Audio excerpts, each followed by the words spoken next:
بسم اللہ الرحمن الرحیم۔ السلام علیکم، میں ہوں حسن شام ایک بہت ہی اہم ویلاگ کے ساتھ۔ سب سے پہلے آپ سے گزارش ہے میرے چینل کو سبسکرائب کریں، ساتھ لگے بیل آئیکن پر ضرور پریس کریں، ویڈیو کو لائک کریں، شیئر کریں۔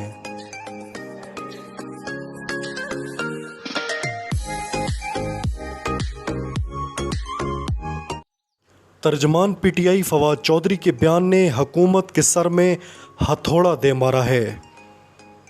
پہلے عمران خان کے انٹرویو نے حکومتی صفوں میں تھر تھلی مچائی ہوئی ہے، اوپر سے فواد چودھری کے بیان نے مزید اس بے چینی میں اضافہ کر دیا ہے۔ فواد چودھری نے کہا کہ جنرل باجوہ سے تعلقات حکومت جانے کے بعد بھی خراب نہیں ہوئے۔ ہم نے پنڈی کو بتا دیا ہے کہ اگر یہ حکومت نئے آرمی چیف کی تقرری کرے گی تو تنازع 3 سال تک رہے گا۔ عمران خان نے آگے جانے کا راستہ بتایا ہے، فوری انتخابات ہی مسائل کا حل ہیں، نئے آرمی چیف کی تعیناتی نئی حکومت ہی کرے گی۔ فواد چودھری نے کہا کہ جنرل باجوہ سے ہمارے تعلقات حکومت جانے کے بعد بھی خراب نہیں ہوئے۔ اب رات سابق وزیر اعظم مسلم لیگ نون کے رہنما شاہد خاقان عباسی نے ایک ٹی وی چینل کو انٹرویو دیتے ہوئے کہا کہ موجودہ حکومت اپنے وقت پر آرمی چیف تعینات کرے گی، آرمی چیف کی تقرری وزیر اعظم کا اختیار ہے اور وہی کریں گے۔ شاہد خاقان عباسی کا کہنا تھا کہ آرمی چیف کی مدت بڑھانے پر غور نہیں ہو رہا، جنرل قمر جاوید باجوہ بھی توسیع کے خواہاں نہیں ہیں۔ میرے پاکستانیوں، عمران خان نے اس وقت پوری پی ڈی ایم کو دبوچ لیا ہے، اب انہیں جان چھڑانے کا راستہ نظر نہیں آ رہا۔ اب انہوں نے پھر سے اوچھے ہتھ کنڈے اپنانا شروع کر دیے ہیں۔ کل پی ٹی آئی کے رہنما اور سینیٹر سیف اللہ نیازی کے گھر چھاپہ مار کر ان کا لیپ ٹاپ، فون اور دیگر سامان ضبط کر لیا گیا اور ان کی اہلیہ کا بھی فون قبضے میں لے لیا گیا ہے۔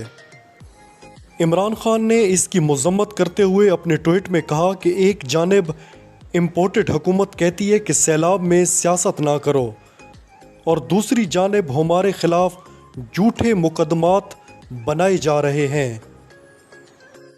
آج سینیٹر سیف اللہ نیازی کے گھر پر چھاپہ مارا گیا، گھر سے ان کا موبائل اور کمپیوٹر اٹھا کر لے گئے۔ انہوں نے مزید کہا کہ امپورٹڈ حکومت اور ان کے ہینڈلرز ہمیں دیوار سے لگا رہے ہیں، میں انہیں خبردار کرتا ہوں کہ اس کے نتائج انہیں بھگتنا ہوں گے۔ فواد چودھری نے بھی اپنے ٹویٹر اکاؤنٹ پر کہا کہ سیف اللہ نیازی ایک سینیٹر ہیں، اس طرح ان کے گھر پر چھاپہ مارنا، لیپ ٹاپ اور فونز اٹھا کر لے جانا اور ہراساں کرنا نام نہاد حکومت کا ایک اور کارنامہ ہے۔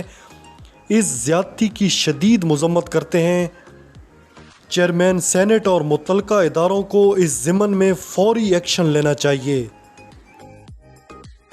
اب آپ کو بتاتے ہیں کہ امپورٹڈ حکومت کے اندر اس وقت کیا چل رہا ہے۔ ان کے اندر بہت سے لوگ اب گھٹن محسوس کر رہے ہیں۔ ان کو پتہ ہے جس دن الیکشن اناؤنس ہونے ہیں اس کے بعد ہم نے عوام میں نکلنا ہے، تو ہمیں کوئی منہ لگانے کو تیار نہیں ہوگا۔ اب وہ بیچارے مکمل طور پر پھنس چکے ہیں، ان کے چنگل سے نکلنا اتنا آسان نہیں ہوتا، یہ بہت بڑے بلیک میلر ہیں۔ تمام لوگوں کی آڈیوز اور ویڈیوز ان کے پاس موجود ہوتی ہیں۔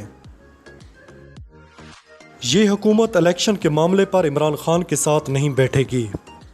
انہوں نے اس وقت کبوتر کی طرح آنکھیں بند کی ہوئی ہیں، مگر الیکشن جنہوں نے اناؤنس کرنے ہیں وہ اس کی تیاری کر چکے ہیں۔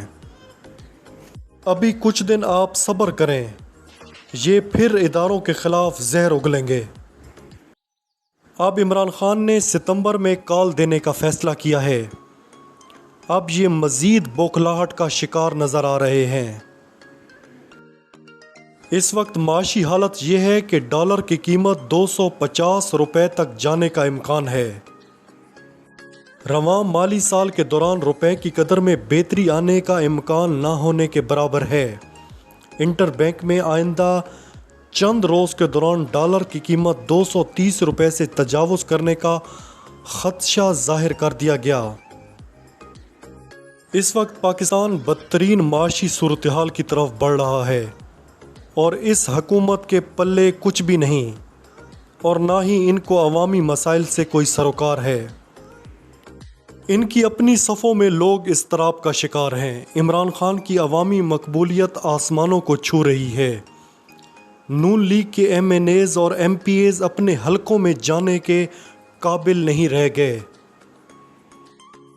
اس ساری صورتحال سے نکلنے کا بس ایک ہی حل ہے، جلد سے جلد عام انتخابات۔